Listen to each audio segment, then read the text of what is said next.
Well, good morning again, and we've been trying to bring these little bite-sized interviews to you. We call them United We Stand, and they're all with our friends and partners in ministry. And it's fantastic this morning because I don't only get to speak to a friend and partner in ministry, I actually get to chat with my brother-in-law. He lives in Northern Ireland with my sister and my two nieces, and we don't often see them. But Ian's been my friend right from the beginning, right from since we were at school. Obviously married my sister, been prolifically used by God in leading worship and now also teaching music to people. So we're going to have a good chat this morning about worship and just honouring God. So lovely to speak to you, Ian, this morning. How are you? Hi, I'm good, thanks. I'm well. Well, just getting used to the new normal, Yeah. whatever that is. So obviously you've led a lot of people in worship in terms of what we've come to view as worship, which is maybe a band, a set of songs. Um, what are your thoughts around now where obviously we're not in church and we still should have a heart for worship? Yeah, I think it's interesting in these moments where we're in our place of solitude. Some people might feel like they're in a place of isolation, but actually, if we think of it in the right way, we can see it as solitude rather than isolation, and the two things are different. Isolation has a very negative impact on us, but if we choose to think of it more as solitude, then actually it's something that can be quite positive in terms of leading us into a deeper walk with God. Solitude is what Jesus did. Jesus didn't go into isolation; he went into solitude. So he chose to be on his own. And I think one of the things that's happening right now is that we're having all the crutches removed away from us. Mm-hmm. The vehicles where other people would be driving us forward, we're now having to do it a little bit more ourselves. And I think it's not necessarily a bad thing. I think we've become so reliant upon the mechanics and the industry of church as in a collective, as in a building and all the organizations that go with it. Whereas actually we've got to get back to what it means to be the church as in individuals who carry God in us and show God to people around us. So I think it's quite a positive thing in that way. There's challenges, of course, because we have to work out how we're going to set ourselves structures and rhythms in our lives. And that's the challenging bit for a lot of people. And also that thing of learning to wait and the power of silence and the power of just stopping and listening. And of course, in the world we live in today, not many of us want to do that. We're all so impatient and we all want the instant. And yet there's this challenge that God calls us to be still. And being still isn't really actually about physical stillness. It's about learning to lay down our agendas and allow God to have his agenda. And I think we're in a season at the moment where people are learning to do that. They're having to do that. You know, people, particularly if you're a self-employed person or you've just lost your job or whatever, and the challenges that are coming with that are pushing people into that place of stillness because they can't do it themselves anymore. They've got to learn to rely on God even more. And I think it's an interesting place. And ultimately, that's what worship is. Worship, you know, we've defined worship as being this musical thing, but actually worship is about every choice we make every day, and it's about that laying down of our lives. It's got very little to do with music, really, in one respect. And so as all that stuff gets stripped away, as all the trappings and the vehicles get stripped away, it then begins to expose who we really are and helps us to lead into that deeper place of relationship with God. Yeah, just let's have a little bit of a discussion around style versus lifestyle. I mean, one of the things that has always made me laugh is a quote that you gave to somebody when they said they really didn't enjoy the worship one Sunday morning. And you said to them, well, actually, we didn't come to worship you. And so many people get caught up in the style of music or the kind of songs we're singing, but actually in these moments, God's breaking that down into, as you suggest, a lifestyle. Yeah, I think one of the problems is, as we say, worship. That churches have these things that are sort of nicknamed worship wars. Lots of churches go through where there'll be a worship war because there's a struggle and tension between one generation's expression and the next generation's expression. And the older generation want to cling on to this thing, and the younger generation naturally want to cast off that thing and move into a new thing. And that's what we become obsessed with. We become obsessed with whether it's hymns or worship songs, whether it's organs or guitars or drums, and different churches are in a different place in that journey. And of course, that if we're not careful, that just continues to repeat itself when the next generation come along with what they bring. And I think one of the problems is that's what we've become far too distracted with. And worship ultimately is about every choice. It's about lifestyle choices that you make every day. It's not about it, but it's got to come out of a heart that's not about lifestyle management in the sense of being controlled to do certain things. It's got to come out of a place of love where, you know, we love God and then we do anything. It's what somebody famous and more clever than me said. That thing of it comes out of our intimacy with Him. Out of that flows our worship, because every choice for every decision that we make comes out of that. And that's ultimately what worship is, of which music is a small part of that. But the challenge is very often when we gather together and we get caught up in the emotion of the moment, we'll sing things that sometimes are a great distance away from what we really live in. And the idea being that actually, if you're not able to live out the things outside of the church that you're singing inside the church, then there's an immediate problem with that. And so perhaps for some of us, there's a need to cut back on the number of songs that we use and actually look at the wording in the song and go, do we really believe that? You know, or is that really where we're at?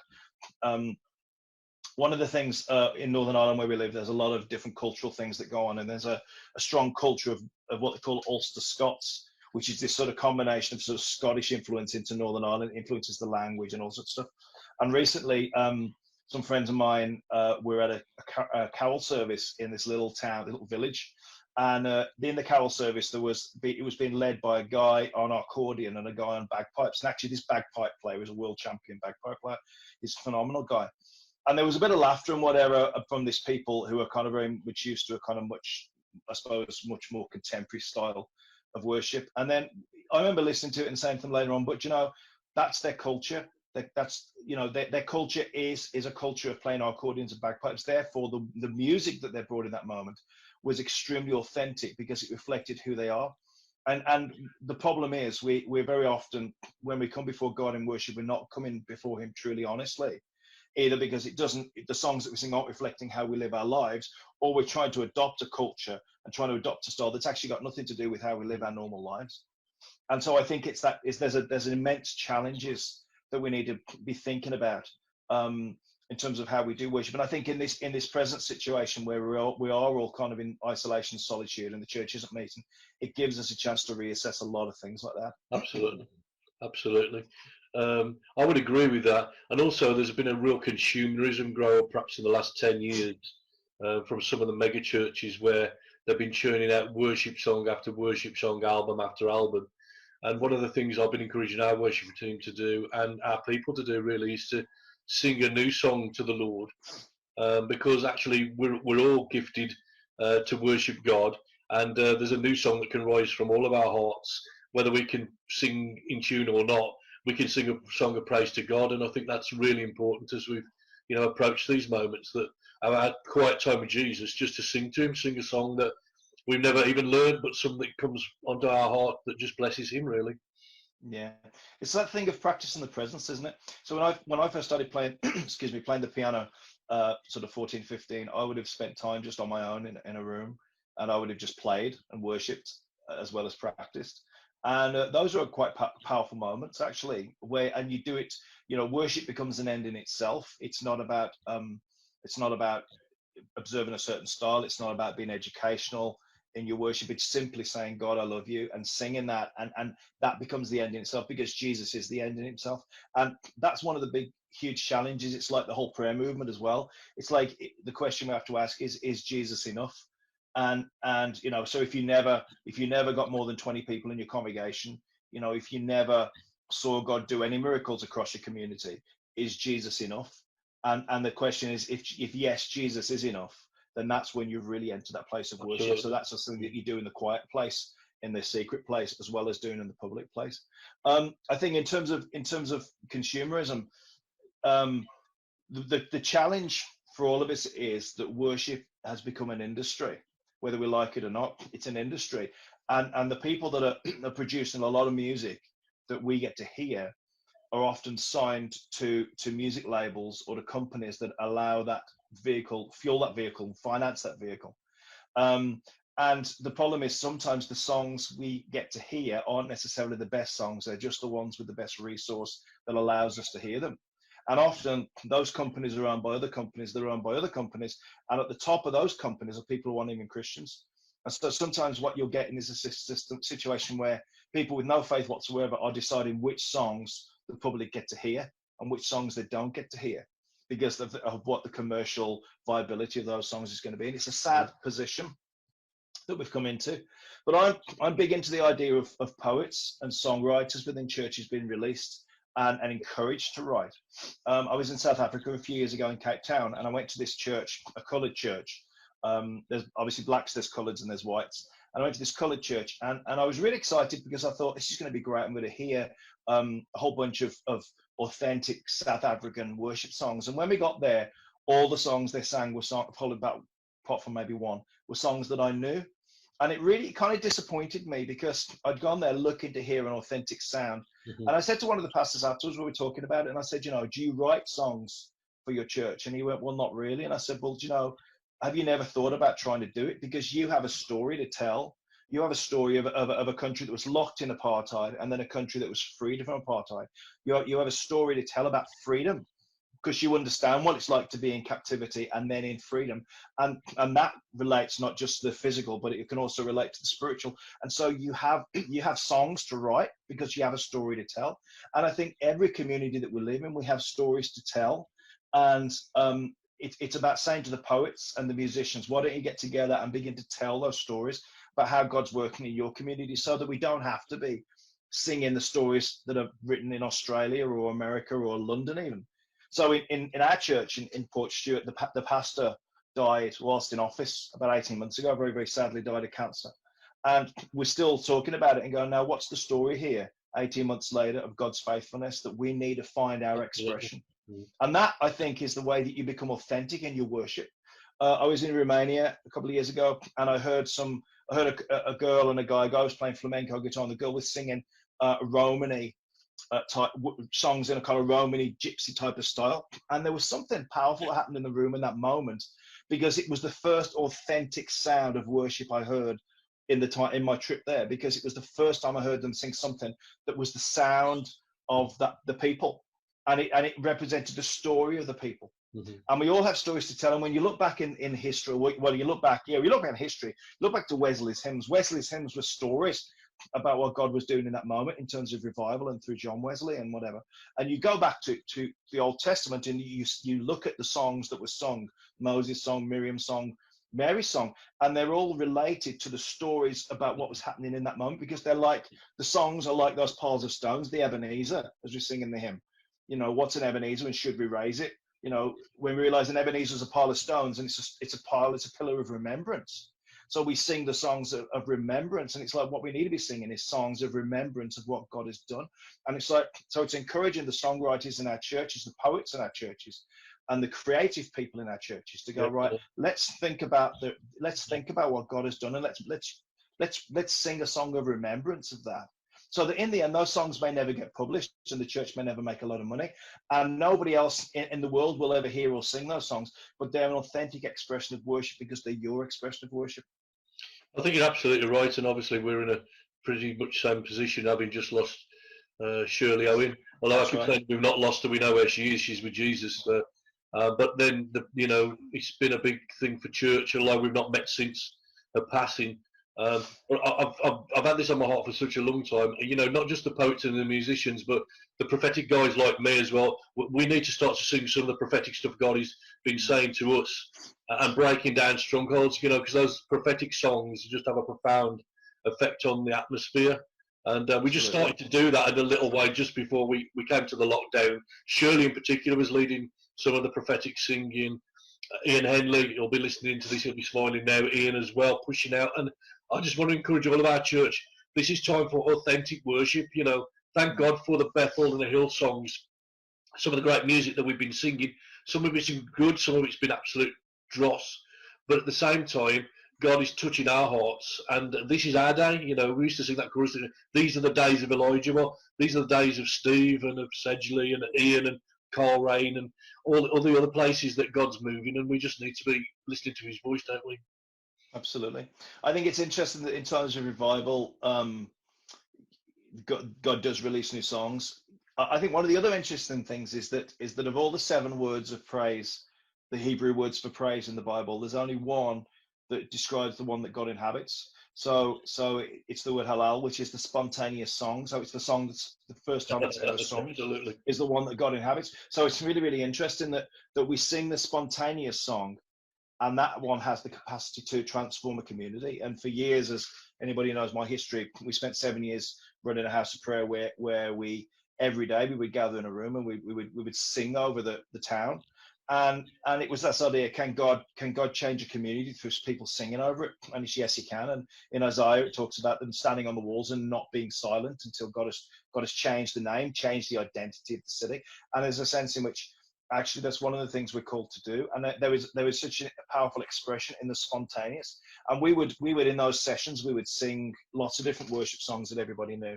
But then we would leave space at the end, and people would begin to sing out spontaneous expressions. They would begin to sing out scripture. They would begin to sing out what they felt was welling up in their heart, which, if you like, is prophetic. And kind of everybody was doing that, and we were speaking out the things that we felt God had planted in our hearts as the desire for our community. And then we began to see moments where things began to change, and Coleraine began to change in little ways. And I've seen that in a number of places that I've visited, where when we've put that strategy in place of singing, and specifically singing spontaneously and prophetically over a community, you then begin to hear the stories about how the little things change, or sometimes big things change. And I think it's something which we have to get past, this idea of worship as just really being community singing, which is what a lot of people, nostalgia is a good thing. And I always think in times like Christmas and Easter, it's good to go back to the ancient songs, because they're the ones that are hooks that draw people who don't know God, but they're familiar with the song, and that sense of sort of familiarity can actually bring something really good. But I think outside of that, there's a strength not just to keep doing new songs for the sake of doing new songs, but to sing the right songs, but also to sing the songs that really reflect your journey as people and as a church. That's really good. That's really good. I'm just going to be a little bit nostalgic now. I guess when we were young men in our 20s, I don't think personally I've ever worked as close to a worship leader that I did with you when we used to do a lot of youth work. And there's some of those times when I just used to look at you and you used to start the song that was on my mind. And, I want to say to all the pastors out there as well, don't be frightened to be directional with your worship teams, because, we're hearing from God. They should be hearing from God. It shouldn't be an either or. Let's not have the worship team up and then the pastor gets up and does the preach. There's times, we need to get up in the middle of that service and start exercising some prophetic or having some input around what's going on, and work it as a team. And I think that's pretty much our story. And I'm grateful to God for so many lives changed and transformed in those early days. And there'll be a lot of people smiling and watching now that were with us at Friday Night Live and some of those youth events that God really changed people's hearts. So I just want to encourage the pastors. I don't know whether that's something that you'd agree with, Ian, that we need to work hand in glove. It's not an either or, let's have the worship and then let's have the word. This should be a thing that flows between the men and women of God. I think you're absolutely right. One of the things that I think when I'm training worship leaders is I always ask them to ask God to show them the one song, that song which is the door that brings connections. And often there's one song that you've got to sing, and then there's a bunch of other songs that you'll sing to lead you to that one song. And it's almost like this moment where you just touch on something prophetic. It's interesting that the connection between spoken word and music in scripture. So Elisha in 2 Kings says, bring me a harpist, and when the harpist comes, he starts to prophesy. And there's this interesting connection. David plays a harp and the evil spirit leaves Saul. There's all those stories of moments where music was used and singing was used. And it had a key moment in terms of shifting the spiritual atmosphere and releasing the prophetic word. And I think there's a sense in which you want your worship leaders seeking God to say, what's the song, or maybe there's two, but what's the song that you want me to sing that's gonna break through and gonna touch somebody's life forever and transform them forever. And before I ever led worship in terms of being a pianist, I used to do the OHP in church when I was about 14. And I used to pray quite a lot before I would do services. And I got to the point where I could literally predict every song that will be sung in the service. And nobody would tell me the list of songs, but I would just get out some acetates before the days of PowerPoint, get out acetates for the songs I felt we were going to use. And over again, those were the songs we ended up singing. And I could walk into a room and tell you the song that the next worship leader was going to sing. It was this profound thing, and that's not a boast or anything. That's just what happened. And it used to happen in church regularly, where you'd be leading worship and you'd sing a specific song that had been sitting on in your head all day, like a recurring earwig. And you'd begin to sing this thing, and then you begin to see God beginning to work in people's lives. And that was always the song people come at the end and go, that song really touched me. There's a great story by Matt Redman, who was leading worship at a conference, and at the end of this meeting, he really felt he should start singing the song "You Are Not Alone" by Michael Jackson. And just in the response time, so we start singing this song, and at the end, this woman comes up to me. She's in tears, and he thinks she's really offended because he's been singing Michael Jackson songs in a worship service. But she starts to say to him, it was really interesting. She said, as I was coming to this gathering tonight, I was in my car weeping and crying out because I was on my own, and I was just crying out to God because I just felt so lonely. And then I'm sitting in the service, and you start singing that song. And it was that moment whereby God used not a particularly Christian song, but to impact and draw that person in. So it can be kind of anything, really, I think. But it's that thing of it saying, God, what's the song? And it's learning this comes through cultivating intimacy with the Father, where it's learning to recognize His voice as opposed to all the other voices that are spinning around your head, so that you can recognize when He's prompting you and nudging you in the ribs to say, I want you to sing this, no matter how strange or crazy it might be. And the preoccupation that we have with modern worship songs and constantly singing the new songs, it takes us away sometimes and steals us away sometimes from the need to reopen an old well and take out an old song, because that's the song that God wants us to use. And so the problem is worship leaders don't tend to have a good breadth of knowledge of hymnology. And that's one of the things I always encourage worship leaders to do. Go away and look at the good songs that have been sung down the last 50 years and be prepared to use all of them and learn to play them in every key, so that you can use them at different times, and you have a whole pile of different instruments in your artillery, if you like, in your armory, that you can bring out if you need to at the right moment. Yeah, that's brilliant. I mean, we were doing a bit of click and collect yesterday, just me and Josh, for the family, and we were listening to Premier Radio, and an old tune came on. Well, probably not as old as some, but blessing and honour, glory and power be unto the Ancient of Days, and just a sense of God's presence and act. And we were both singing at the top of our voice. So I totally get you. We need to sing things that are the key to release people into the presence of God. Ian, it's been absolutely fascinating talking with you. And hopefully we can do perhaps a bit more of this if we continue to get locked down for any longer. Absolutely. What we say to all our guests, you're not being Sedgley, but we've you as part of being our extended church family, and we really appreciate all that you're doing for God. So we give my love to my sister and to my lovely nieces, and I'll speak to you soon. So God bless you. Thanks. Cheers. Okay. Take care. God bless you. Bye bye.